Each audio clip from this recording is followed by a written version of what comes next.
All right, so here we have the average number of persons per household in the US has been shrinking steadily for as long as statistics have been kept, and it's approximately linear with respect to time. So in 1980, there were about 2.76 persons per household, and then in 2015, which is what, 35 years later, it was 2.54.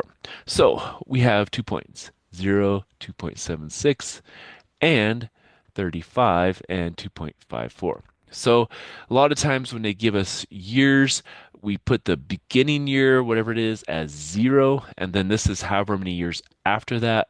So that's going to be 35. And so that's the best way to work with these because otherwise you're going to get some weird equations and you won't get the right kind of answers. So set your first one to 0, the second one is however many years after that. Now, what we can do is say, okay, well, now let's use our uh, calculator again, and we're going to plug in those two values and get our numbers. So edit, and so let's go ahead and clear those out. That's 35 though, so we just have to hit enter. And that one was 2.76, and that one's 2.54, I believe. All right, so stat linear regression again, so number 4.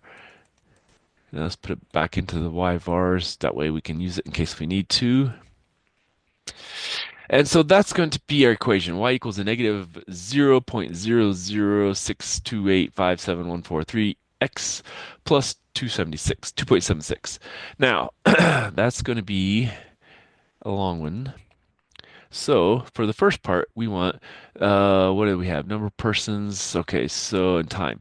So let's say n is going to be number of persons based on some time t, and that's going to be equal to a negative 0.0062857. That should be enough. T plus 2.76. So that's going to be people t years uh, after 1980.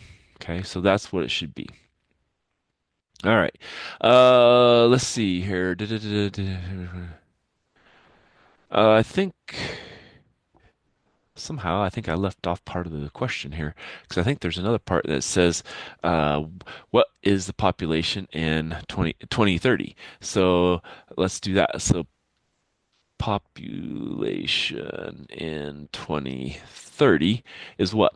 Okay, well, 2030 is how many years after this? Well, that's going to be 20 plus 30, so that's going to be 50 years is equal to t. So n of 50 is going to be what? Well, instead of doing it this way, I'm just going to plug it into calculator. We already have the equation, so I don't have to type everything because, see, we have it here. So the only key thing is I'm going to have to make sure my x is bigger than that. And so now that's what the equation actually looks like graphed. Now I can say second calc, I want a value, and I want it 50 years after. So that gives me a 2.4, oops, 2.45 if we keep using the same content number of decimal places they use. So that's going to give me 2.45 people in 2030. Okay, so I think I cut off part of that problem because I remembered there was a 2030 on there. All right, so that's what they would do. You just plug in 50 in here. Since we plugged it in with all the numbers in that Y1, it gives us the exact value, and then we just round it to two decimal places to kind of fit with the same notation they have here. Okay. All right, let's come back for one last one after this.